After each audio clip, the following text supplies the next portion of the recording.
बहुत शहीद हुए इस जमीन पर, लेकिन शहीद आज़म हिंदुस्तान है गाजी। ये जहन में रखिएगा शेर, शहीद आज़म हिंदुस्तान है गाजी। मेरे परों में ना देखो कि कितनी ताकत है, मैं उड़ रहा हूं कि मेरी उड़ान है गाजी। मैं उड़ रहा हूं कि मेरी उड़ान है गाजी। अल्लाह रब्बुल इज्जत कुरान मजीद में इरशाद फरमाता है कि जो अल्लाह की राह में कत्ल किए जाएं उन्हें मुर्दा गुमान भी मत करना, उन्हें मुर्दा सोचना भी मत। वो कहां है? इंदा रब्बिहिम, अपने रब के पास है। मोहब्बत से बोलो सुभान अल्लाह। कहां है शहीद? कहां है? इंदा रब्बिहिम, अपने रब के पास है। और रब कहां है? अपने रब के पास है। रब कहां है? अल्लाह हू अकबर। कुरान में रब फरमाता है ऐनमा तुवल्लु फसम्मा वजहुल्लाह, जिधर नजर करोगे उधर अल्लाह का जलवा है। जिधर देखोगे, जिधर नजर करोगे उधर अल्लाह का जलवा है। तो बताना मकसद ये है कि शहीद अपने रब के पास है। जहां जहां रब का जलवा है, रब तबारक व तआला ने उन्हें वो कमाल अता फरमाया है, वहां वहां शहीद का जलवा है। शहीद आज़म हिंदुस्तान है गाजी। वो क्या है? अपने रब के पास है। क्या करते हैं? युरज़क़ून, रब के पास रिस्क पाते हैं। अपने रब के पास रिस्क पाते हैं। अब शहीद अपने रब के पास रिस्क पाता है तो वो रिस्क का क्या करेंगे? रिस्क का क्या करेंगे? आज जो हम इनके आस्ताने पर जाते हैं और ये दोनों हाथों से खजाने लुटा रहे हैं। अरे नबी की आल की ये खासियत है कि वो सखावत में सबसे आगे होते हैं। आप देख लो ऊपर जाकर के, इमाम ज़ैनुल आबिदीन के पास जितना होता था आप राह खुदा में खर्च कर देते। करबला के वाक़े के बाद में आप जब मदीना शरीफ आए थे तो दो काम किए थे। एक आपने लंगर खोला था और एक आपने मदरसा खोला था। मदरसे में दरसे हदीस दिया करते थे और लंगर खाने पे आकर के गरीब, मुफलिस, यतीम आकर के खाना खा करके अपने पेट की भूख मिटा करके जाते थे। खुद खाते नहीं थे, औरों को खिलाते थे। कैसे साबिर थे मोहम्मद के घर आने वाले। खुद खाते नहीं थे, औरों को खिलाते थे। कैसे साबिर थे मोहम्मद के घर आने वाले। तो बताना मकसद ये है कि शहीद को जो रिस्क मिलता है वो क्या करते हैं उसका? अरे मोमिन को रिस्क मिलता है तो मोमिन उस रिस्क का क्या करता है? रब कुरान में फरमाता है व मिम्मा रज़क़नाहुम युनफिकून, जो हमने मोमिन को रिस्क दिया है वो उस रिस्क को खर्च करते हैं। मोमिन खर्च करता है।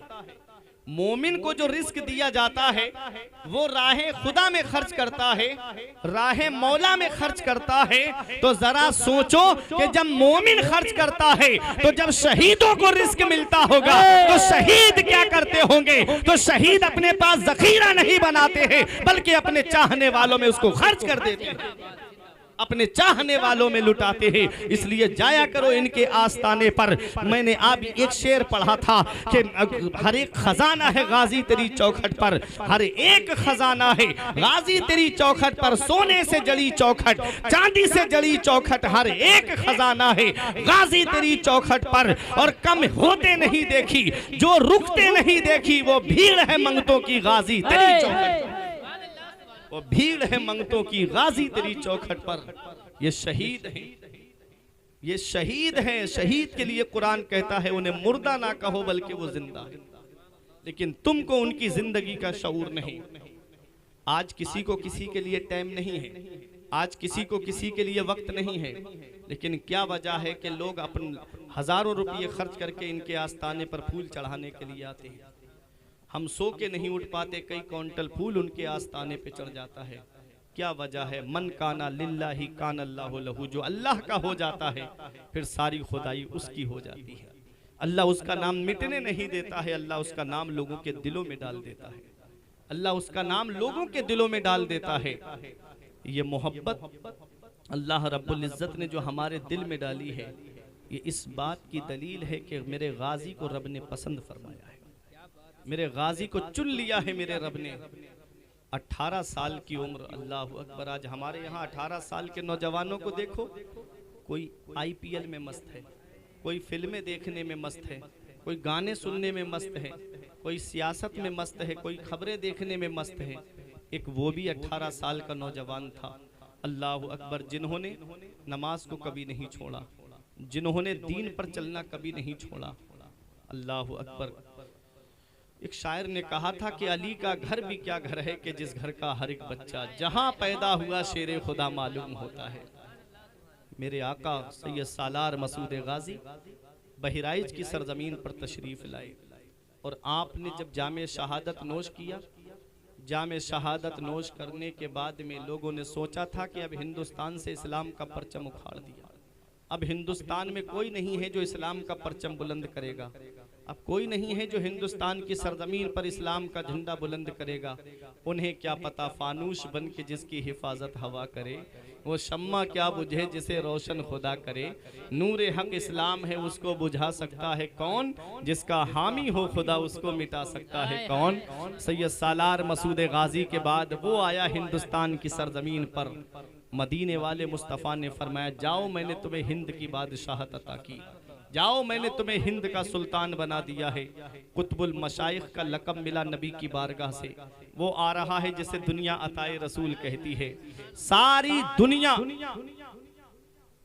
जिसको आज पूरी दुनिया ख्वाजा गरीब नवाज के नाम से जानती है, हम हिंदुस्तान वाले किस्मत पे नाज करते हैं कि आपने देखे होंगे काठमांडू में जलजला आया और जगहों पे जलजलों की खबरें आती रहती हैं, लेकिन हिंदुस्तान की सरजमीन पर जलजला क्यों नहीं आया? क्योंकि हिंदुस्तान की सरजमीन के कोनों को अल्लाह के वलियों ने थाम रखा है। कहीं गाजी पाक की सूरत में, कहीं गरीब नवाज की सूरत में, कहीं मखदूम पाक की सूरत में, और कहीं साबिर पाक की सूरत में, कहीं आला हजरत की सूरत में। ये हिंदुस्तान की सरजमीन है। हम किस्मत पे नाज करते हैं कि हमको वलियों का कुर्ब मिला है, हम अपनी किस्मत पे नाज करते हैं कि हमें वलियों का कुर्ब हासिल हुआ है।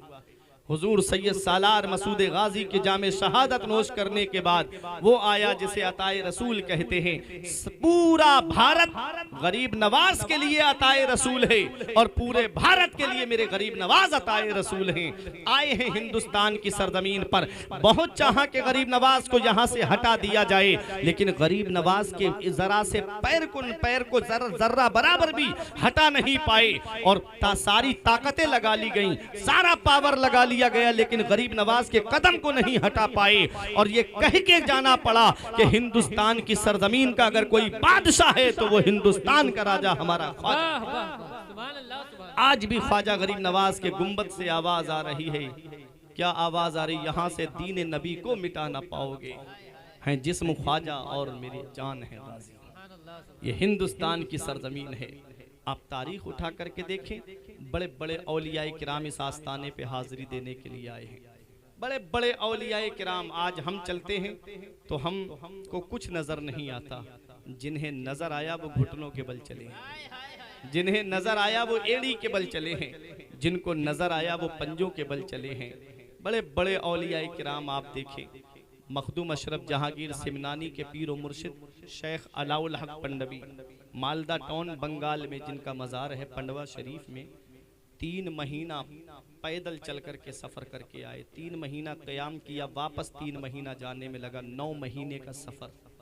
और आए, किसी ने कहा हुजूर सवारी कर लीजिए, पैदल जाएंगे, जूता पहन लीजिए, हुजूर नंगे पैर जाएंगे। कहा कि अगर मैं सवारी पे जाऊंगा तो अपने गाजी को सफ़र के हालात कैसे बयान करूंगा। इस आस्थाने पर आप देखें, मखदूम अशरफ जहांगीर सिमनानी ने हाजिरी दी है। लताइफ अशरफी आप पढ़ेंगे तो आपको पता चलेगा कि मखदूम अशरफ जहांगीर सिमनानी इस आस्थाने पर जब हाजिरी देने आए तो फरमाते हैं, एक दिन मेरी किस्मत ने ऐसी यावरी की कि मैं था, सैयद अफजलुद्दीन अबू जाफर अमीर माह थे, और तीसरे हजरत खिज़र अलैहिस्सलाम थे, चौथे सैयद सालार मसूद गाजी थे। फरमाते हैं कि जो इस आस्थाने पर जाए उसे चाहिए कि वो आधा घंटा जरूर ठहरे, क्योंकि हर आधे घंटे के बाद यहाँ खिज़र अलैहिस्सलाम की हाजिरी होती है। किस्मत वाले हो ऐसी शख्सियत के कुर्ब में रहते हो, नसीब वाले हो जो ऐसी शख्सियत का कुर्ब तुमको हासिल हुआ है। जैसे आज हम बगदाद जाने के लिए तरसते हैं, अजमेर जाने के लिए तरसते हैं, कलियर जाने के लिए तरसते हैं, कि छौछा जाने के लिए तरसते हैं, बरेली जाने के लिए तरसते हैं। ऐसे ही वहाँ के चाहने वाले बहराइच आने के लिए तरसते हैं। हुजूर सैयद सालार मसूद गाजी के आस्थाने पर शेख सरमद ने आकर के हाजिरी दी है। जब बादशाह औरंगजेब आलमगीर रहमतुल्लाह अलैह के साथ आए और आप अपने हाथी पर बैठे हुए थे, जैसे ही बहराइच की सरजमीन पर हाथी ने एंटर की, फौरन आप हाथी से नीचे उतर गए और पंजों के बल चलने लगे। कहा क्या नजर आया? कहा बादशाह जो मैं देख रहा हूँ वो तू नहीं देख रहा है। ये अल्लाह वाले हैं जिनके लिए सब रोशन होता है। आप देखो बादशाह फिरोज शाह तुगलक, आज जो दरगाह में आप काम देख रहे हो, ये बादशाह फिरोज शाह तुगलक के दौर का किया हुआ है। आप जंजीरी गेट देखेंगे, इहाता देखेंगे, अल्लाह अकबर, कितना काम कराया है उसने, कितना विकास किया है बादशाह फिरोज शाह तुगलक ने। कोई यूं ही तो अकीदत नहीं रखता, मुझे आले रसूल से मोहब्बत है, यूं ही तो अकीदत नहीं है। मैंने अखलाक देखा है सैयद साहब का, मैंने इनका किरदार देखा है सैयद साहब किबला, कई जगहों जलसों में मेरी मुलाकात हुई है। लेकिन जो शफकतें, जो मोहब्बतें फरमाते हैं, वो मोहब्बतों पे आदमी कुर्बान हो जाता है। ये आले रसूल हैं। तो यूं ही कोई बहराइच नहीं खिंचा आता है। बादशाह, बादशाहत, जिसके सर पे बादशाहत का ताज सजा हुआ हो और वो फकीराना लिबास पहन करके इस आस्थाने पर आए। 5 साल के लिए कोई प्रधान बन जाए तो सोचता है कुर्सी जाए नहीं मेरे पास से, मैं ही प्रधान बना रहूं अब। और वो बादशाह कुर्सी छोड़ करके इस आस्थाने पे सिर्फ झाड़ू लगाने के लिए आए।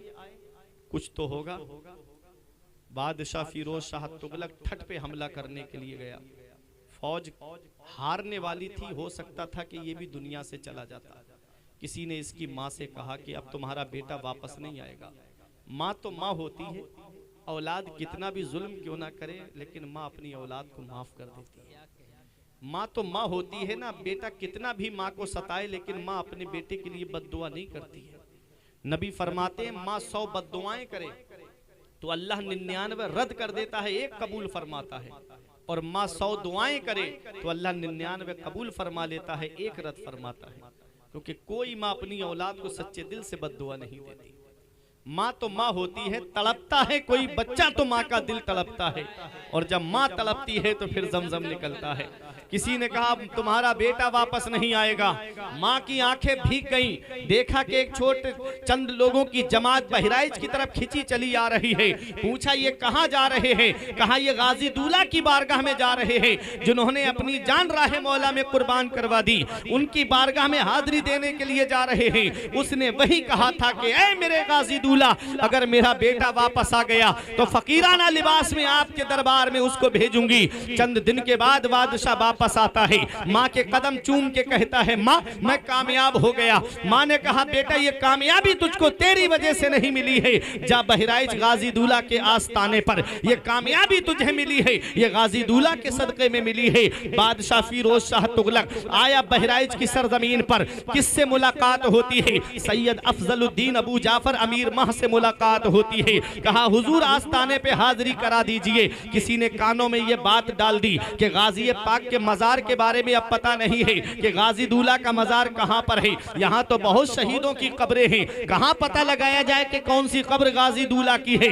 उसने सोचा कोई अल्लाह वाला मिल जाता, उसने सोचा कि कोई साहिबे दिल मिल जाता, उसने सोचा कि कोई बुजुर्ग मिल जाता जो मुझे बता देता कि गाजी दूल्हा यहां आराम फरमा है, जो मुझे बता देता कि गाजी दूल्हा यहां तशरीफ फरमा है। अल्लाह अकबर। जब उसने तलाश किया, मुलाकात हुई सैयद अफजलुद्दीन अबू जाफर अमीर माह से। कहता है कि आप मेरी हाजिरी करा दीजिए। फरमाया जा गाजी दूल्हा का आस्थाना खुला हुआ है, यहाँ जो भी आता है हाजिरी दे के चला जाता है, तेरे लिए कोई रोक नहीं है। उसने कहा हुजूर मुझे ये बताएं गाजी दूल्हा का मजार कौन सा है, मुझे बताएं गाजी दूल्हा की कब्र कौन सी है। कहा ये जो महुए के दरख्त के नीचे देख रहा है ना, फला तारीख में फला वक्त में मैंने गाजी दूल्हा को घोड़े पे सवार होकर के तलवार लेकर के ठट की तरफ जाते हुए देखा है। उसने फतह की तारीख निकाली और हैरत में डूब जाता है कि जिस दिन उसे कामयाबी मिली थी, जिस दिन उसे फतह मिली थी, वो कोई और तारीख नहीं थी, वही तारीख थी जिस दिन हजरत सैयद अफजलुद्दीन अबू जाफर अमीर माह ने बताई थी।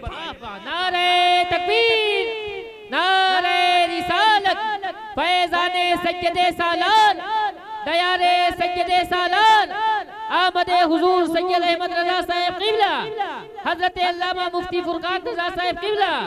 नारे तकबीर, नारे रिसालत, बादशाह कहता है हुजूर हाजिरी करा दीजिए। फरमाया चल। बादशाह साथ साथ चल रहा है। अब बादशाह देखता है, कभी सैयद अफजलुद्दीन अबू जाफर अमीर मां पंजों के बल चले, कभी एड़ी के बल चले, कभी कदम आगे कभी कदम पीछे, कभी कदम इधर। कहता है हुजूर जमीन तो हमवार है, जमीन तो सीधी है, और आप ऐसे क्यों चल रहे हैं? तो हजरत सैयद अफजलुद्दीन अबू जाफर अमीर मां फरमाते हैं बादशाह जो मैं देख रहा हूं वो तू नहीं देख रहा है। कहा हुजूर क्या नजर आ रहा है? फरमाया करीब आ जा। जब बादशाह करीब आता है, अपनी टोपी उतार कर बादशाह के सर पे रखते हैं तो जमीन का निचला हिस्सा रोशन हो जाता है। हर तरफ शहीदों के जिस्म नजर आ रहे थे। अब बादशाह हैरत में पड़ गया, मैं कदम रखूं तो कहां रखूं? अब यहां पहुंच करके ये बताना चाहता हूं आले रसूल की मौजूदगी में कि जब गाजी पाक के आस्ताने पर झाड़ू लगाने वाली शख्सियत की शान का ये आलम है कि अपनी टोपी बादशाह के सर पे रख दे तो जमीन का निचला हिस्सा रोशन हो जाए, तो मेरे गाजी की शान का आलम क्या होगा? गाजी के मकाम का आलम क्या होगा? गाजी की अजमत का आलम क्या होगा? जब उनके गदा भर देते हैं शाहाने ज़माना की झोली, जब उनके गदा भर देते हैं शाहाने ज़माना की झोली। मुहताज का जब ये आलम है, मुख्तार का आलम, मुहताज का जब ये आलम है, मुख्तार का आलम क्या होगा? चाहे तो इशारों से अपने काया ही पलट दे दुनिया की। ये शान है उनके गुलामों की, सरदार का आलम क्या होगा? ये शान है उनके गुलामों की, सरदार का आलम क्या होगा? बादशाह ने हाजिरी दी। बादशाह ने इस बारगाह में बहुत काम कराया। तो ये वो आस्ताना है जहां बड़े बड़े बादशाह हाजिरी देने आए, बड़े बड़े औलियाए किराम हाजिरी देने आए। सफरनामा इब्ने बतूता में लिखा है कि इब्ने बतूता भी बहराइच की सरजमीन पर हाजिरी देने आया। इस आस्ताने पर बड़े बड़े औलियाए किराम ने आकर के हाजिरी दी। हिंदुस्तान के वलियों की देग में जो रूहानियत का नमक पड़ता है ना, वो गाजी पाक के हाथों से पड़ता है। वो इतनी बड़ी शख्सियत जो गौसे आजम से तकरीबन 65 साल पहले पैदा हुए, मकाम अपनी जगह, मर्तबा अपनी जगह, शान अपनी जगह। तारीख़ पैदाइश के एतबार से देखें गाजी दूल्हा की तारीख़ पैदाइश कि 65 साल पहले सरकार गौस पाक से पहले तशरीफ़ लाए। सरकार गरीब नवाज से तकरीबन 132 साल पहले पैदा हुए। पैदाइश के एतबार से बोल रहा हूँ मैं। हिंदुस्तान की सरजमीन पर गरीब नवाज के तशरीफ लाने से 100 साल पहले इस्लाम का झंडा गाजी दूल्हा ने लहरा दिया था। ये वो सैयद सालार मसूद गाजी है। कहाँ देखोगे मेरे गाजी को, कहाँ कहाँ देखोगे? एक आखिरी बात और तकरीर मेरी ख़त्म। हुजूर सैयद सालार मसूद गाजी के आस्ताने पर चाहे अपने आए या पराए आए, मेरे गाजी दूल्हा किसी का चेहरा देखकर नहीं देते। मैं उस जगह पर भी जलसा करके आया हूँ अनस भाई, नगरौर में। सबसे पहली करामत हजरत गाजी दूल्हा की किसी मुसलमान के लिए जाहिर नहीं हुई है, बल्कि एक गैर मुस्लिम के लिए जाहिर हुई है। जासू नाम का, कोई औलाद नहीं उसके घर।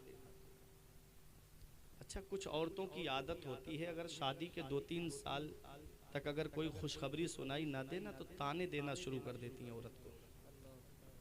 अल्लाह कुरान में फरमाता है यखलुकु मा यशा यहबु लिमन यशाउ इनासा व यहबु लिमन यशाउ ज़ुकूर। अल्लाह है जो चाहता है वो पैदा फरमाता है।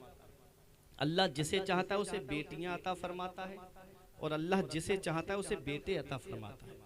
और युज़व्विजुहुम ज़ुकराना व इनासा, और अल्लाह जिसे चाहता है उसे बेटे और बेटियां दोनों अता फरमाता है। व यजअलु मन यशाउ अकीमा, और अल्लाह जिसे चाहता है उसे बांझ बना देता है। सब अल्लाह के दस्ते कुदरत में है। लड़का अल्लाह देता है, लड़की अल्लाह देता है। बाज़ औरतों की ये भी खासियत होती है कि अगर घर में 1-2 बेटी पैदा हो जाए तो वो औरत को ताना देना शुरू कर देती है। ये बेटियां जहमत नहीं है, बेटियां मदीने वाले मुस्तफ़ा सल्लल्लाहु अलैहि वसल्लम की सुन्नत है। अगर बेटी जहमत होती तो अल्लाह अपने महबूब को सबसे पहली औलाद बेटी अता नहीं फरमाता। बेटी जहमत नहीं है, बेटी अल्लाह की रहमत है। मेरे आका ने अपनी बेटी फातिमा को गोद में लेके फरमाया था फातिमा तो बिदअतुम मिन्नी, फातिमा मेरे जिगर का टुकड़ा है। मेरी बेटी फातिमा मेरे जिगर का टुकड़ा है। और नबी बेटी से कितनी मोहब्बत फरमाते थे, नबी अपनी बेटी से कितना प्यार फरमाते थे कि जब निकाह हुआ हजरत फातिमा का तो मकान थोड़ी दूरी पे था। मोहब्बत देखे नबी की अपनी लाडली बेटी से। मदीने शरीफ की उस वक्त कितनी आबादी होगी, आले रसूल ने वहां के जलवे देखे हैं। उस वक्त की जो आबादी थी मदीने शरीफ की, ये जन्नतुल बकी जो कब्रिस्तान है ये मदीने शरीफ के बाहर था। आज मस्जिद नबवी शरीफ से निकलोगे तो फौरन सामने जन्नतुल बकी है। कितनी बड़ी आबादी हो गई तो कितनी दूर घर होगा हजरत फातिमा का, 2-3 मकान के बाद में घर होगा। नबी को ये दूरी भी गवारा नहीं थी। पैगंबर इस्लाम ने अपनी बेटी को बिल्कुल अपने हुजरे के बराबर वाले हुजरे में रखा। और मेरे आका हुजूर सल्लल्लाहु अलैहि वसल्लम ने उस दीवार में भी एक रोशनदान, उससे अपनी बेटी की खैरियत लेते थे, मेरी बेटी फातिमा ठीक हो। कितनी मोहब्बत थी आका को अपनी लाडली बेटी से, कितना प्यार था मेरे आका को अपनी लाडली बेटी से। मेरा इमाम कहता है जिनका आंचल न देखा मोह मेहर ने, उस रिदाए नुजाहत पे लाखों सलाम। सैयदा जाहिदा तैयबा ताहिरा जाने अहमद की राहत पे लाखों सलाम। खूने खैर रसूल से है जिनका खमीर उनकी बेलौस तीनत पे लाखों सलाम। जब नबी करीम सल्लल्लाहु अलैहि वसल्लम फाका फरमाते थे तो हजरत फातिमा भी फाके से होती थी। हजरत आयशा सिद्दीका कहती है 2-2 महीने हमारे घर में चूल्हा नहीं जलता था। हजरत फातिमा तो ज़हरा रजी अल्लाह ताला अन्हा एक दिन कई दिन से फाके से थी तो मेरे आका ने अपनी बेटी को अपने शिकम पे बंधे हुए पत्थर दिखाए कि मेरी बेटी फातिमा, तुमने अगर 7 दिन से कुछ नहीं खाया है तो तुम्हारे बाबा ने भी कुछ नहीं खाया है।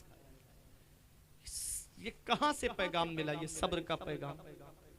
आज जो आले रसूल आप देख रहे हैं इतने साबिर होते हैं, ये वही सब्र का सदका है। हजरत फातिमा तो ज़हरा रजी अल्लाह ताला अन्हा के लिए मेरे नबी की जब एक दावत की गई तो आका ने एक रोटी पर कुछ सालन रख के हजरत सलमान फारसी को देख के फरमाया था जाओ मेरी बेटी फातिमा को दे। जैसे आज मैंने कई दिन से कुछ नहीं खाया है, मेरी बेटी फातिमा ने भी कई दिन से कुछ नहीं खाया।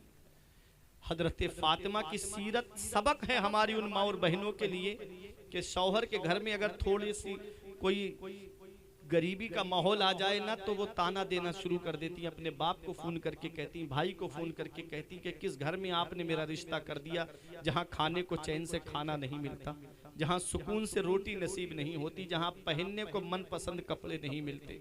हजरत फातिमा ने कभी शिकायत नहीं की आका की बारगाह में आके कि बाबा किस घर में आपने रिश्ता कर दिया, पेट भर के खाने को खाना भी नसीब नहीं होता। मेरे आका फरमाते फातिमा मेरी बेटी, मैंने तेरा निकाह अपने खानदान में सबसे बेहतर के साथ किया है। हजरत फातिमा से हजरत अली से फरमाते थे अली फातिमा मेरे जिगर का टुकड़ा है, अली मेरी बेटी फातिमा तुम्हारी बीबी तमाम जन्नती औरतों की सरदार है। अल्लाह अकबर। मेरे आका हुजूर सल्लल्लाहु ताला अलैहि वसल्लम को कितनी मोहब्बत थी अपनी बेटी से। आज अगर किसी के घर में 2-3 बेटियां आ जाएं तो वो अपने आप को मनहूस समझने लगता है। याद रखो हर एक की तकदीर अल्लाह ने लिखी है। लड़का हो उसकी भी तकदीर मेरा रब लिखता है, बेटी हो उसकी तकदीर भी मेरा रब लिखता है। हजरत जुन्नून मिस्री एक अल्लाह के वली गुजरे हैं, उनके लिए 10 साल तक आसमान से दस्तरखान उतरता रहा, 10 साल तक आसमान से खाना उतरता रहा, खाना खाते और आप एक दिन दिल में ख्याल करने लगे ये खाना मुझको मैं अल्लाह का वली हूँ इसलिए मेरे लिए आता है। 10 साल के बाद जब उनकी बेटी का इंतकाल हो गया तो दस्तरखान आना बंद हो गया, वो खाना आना बंद हो गया। उसके जनाजे पे अल्लाह के वली आंसू बहा के कह रहे थे ये खाना मुझको मेरे नसीब से नहीं मिलता था बल्कि मेरी बेटी के नसीब से मिलता था, ये खाना मुझको मेरी बेटी के नसीब से मिलता था। अल्लाह अकबर। बहुत दिलकश है हर मंजर मगर अच्छा नहीं लगता, तुम्हारे बिन न जाने क्यों सफर अच्छा नहीं लगता। जमाने भर की सारी नेमतें मौजूद हों लेकिन अगर बेटी न हो घर में तो घर अच्छा नहीं लगता। जमाने भर की सारी नेमतें मौजूद हों लेकिन अगर बेटी न हो घर में तो घर अच्छा नहीं लगता। महक रहा है दिलों का जहान बेटी से, महक रहा है दिलों का जहान बेटी से, जमाने भर में बड़ी घर की शान बेटी से, जरूरी ये नहीं बेटों से नाम रोशन हो, मेरे नबी का चला खानदान बेटी से। जरूरी ये नहीं बेटों से नाम रोशन हो, मेरे नबी का चला खानदान बेटी से। तो बेटी हो बेटा अल्लाह देता है। कुरान में रब ने फरमाया अल्लाह जिसे चाहता है उसे बेटियां अता फरमाता, अल्लाह जिसे चाहता है उसे बेटे अता फरमाता है। हर एक की किस्मत अल्लाह ने लिखी है, हर एक का नसीब अल्लाह ने लिखा है। लेकिन वो ऐसा था जिसके घर में न तो बेटी थी और न बेटा था। सास ने ताना दिया कि अगर इस घर में कोई खुशखबरी नहीं आई तो मैं अपने बेटे से कह के तुझको डिवोर्स दिलवा दूंगी, तुझे तलाक दिलवा दूंगी। औरत है, औरत सारे सदमे बर्दाश्त कर लेती, लेकिन तलाक का सदमा बर्दाश्त नहीं कर पाती। अल्लाह अकबर। रोने लगी, रोते हुए घर से बाहर निकली। उस वक्त मेरे गाजी दूल्हा का मज़ार शरीफ सिर्फ मिट्टी का था और कोई खास पहचान भी नहीं थी। आई और आकर के वही टेक लगा करके रो रही थी। उस वक्त जो खादिम थे उन्होंने पूछा ये औरत क्यों परेशान है? कहा कि मेरी सास ने ताना दिया है कि अगर घर में कोई खुशखबरी नहीं आई तो मैं अपने बेटे से तुझको डिवोर्स दिलवा दूंगी, तलाक दिलवा दूंगी। अब बताओ इसमें मेरी क्या गलती है? तो उन खादिमों से रहा नहीं गया, उन्होंने कहा परेशान क्यों होती है? आज जिस आस्ताने के करीब में तू आंसू बहा रही है, इनके वसीले से दुआ मांग, अल्लाह इनके वसीले से तेरी मुराद को पूरा फरमा दे। उसने गाजी दूल्हा के रोजे की तरफ रुक करके कहा, ए गाजी दूल्हा, मैं आपके मजहब की नहीं हूँ, मैं आपके दीन की नहीं हूँ। ऐ मेरे गाजी दूल्हा, क्या आप भी चेहरा देख कर देते हो? ऐ मेरे गाजी दूल्हा, क्या आपके यहाँ पर भी चेहरा देख करके दिया जाता है? क्या आपके यहाँ पर भी अपने और पराये का फर्क है? ए मेरे गाजी दूल्हा, मेरी गोद कब तक सूनी रहेगी? कब तक मेरे आंगन में बच्चों की किलकारियों की गूंज नहीं गूंजेगी? रो रही थी, उसका शौहर भी आ गया, उसकी भी आंखों में आंसू आ गए। अल्लाह अकबर। जब वो गए दोनों, उसी रात में वो हामिला हुई और 9 महीने के बाद एक बेटे की पैदाइश होती है और मेरे गाजी दूल्हा के आस्ताने पर लेकर आई और फख्र से कह रही थी ये हमारे गोद जो भरी गई है ये गाजी दूल्हा के सदके में, ये हमारे आंगन में जो औलाद की किलकारी गूंजी है ये गाजी दूल्हा के सदके में गूंजी है। जमीने हिंद पर तेरा बड़ा एहसान है गाजी, यहाँ के जर्रे जर्रे में तेरा फैजान है गाजी। जनाबे खिज़र को देखा है अक्सर तेरी गलियों में, न जाने किस बुलंदी पर तेरा दरबार है गाजी। मसाजिद हो, मदारिस हो, अजाने हो, नमाजें हो, यहाँ जो कुछ भी है तेरा ही तो फैजान है गाजी। ये सैयद सालार मसूद गाजी हैं जो चाहने वालों के दिल को देखते हैं, उनकी मोहब्बत को देखते हैं। बिला तफरीक मजहब व मिल्लत जो भी आता है इनके आस्ताने पर, मेरे गाजी दूल्हा उसके दामन को मुरादों से भर दिया करते हैं। वला तक़ूलू लिमन युक़्तलू फ़ी सबीलिल्लाहि अमवात, जो अल्लाह की राह में कत्ल किए जाएं उन्हें मुर्दा ना कहो बल्कि वो जिंदा हैं, लेकिन तुमको उनकी जिंदगी का शऊर नहीं। मैंने एक आयत पढ़ी थी, इन्नल्लाह अश्तरा मिनल मुमिनीना अनफुसहुम व अमवालहुम बिअन्न लहुमुल जन्नह, बेशक अल्लाह ने मोमिनों के जान को और उनके माल को खरीद लिया है जन्नत के बदले में। सैयद सालार मसूद गाजी ने अपनी जान अजीज चीज को रब के नाम पे कुर्बान करवा दिया। अल्लाह रब्बुल इज्जत ने उनका नाम अंधेरे में नहीं रहने दिया, तमाम लोगों के दिलों में उनका नाम डाल दिया है। बहुत शहीद हुए इस जमीन पर, लेकिन शहीद आज़म हिंदुस्तान है गाजी। वला तक़ूलू लिमन युक़्तलू को पढ़ के देख, पता चलेगा कि कितने महान हैं गाजी। मेरे परों में न देखो कि कितनी ताकत है, मैं उड़ रहा हूँ कि मेरी उड़ान है गाजी। दुआ है परवरदिगार आलम की बारगाह में कि मेरे कुछ अर्ज करने में सबक़त लिसानी की वजह से या बतक़ाज़ा बशरियत कोई गलती हुई हो तो मौला मुझे माफ़ फरमाए। अस्तग़फिरुल्लाह रब्बी मिन कुल्ले ज़ंबि व अतूबु इलैह। कलमा तय्यब पढ़ें, ला इलाहा इल्लल्लाहु मुहम्मदुर रसूलुल्लाह सल्लल्लाहु ताला अलैहि वसल्लम। रही कली तो फूल खिलेंगे, जिंदगी बाकी रही तो मुक़द्दस ज़मीन वालों फिर मिलेंगे। अस्सलाम वालेकुम। मुझे यकीन है सारा समाज बदलेगा, मुझे यकीन है सारा समाज बदलेगा, तरीका बदलेगा, रस्मो रिवाज बदलेगा। इसी तरह का अगर हो बयान जलसों में तो नौजवानों का एक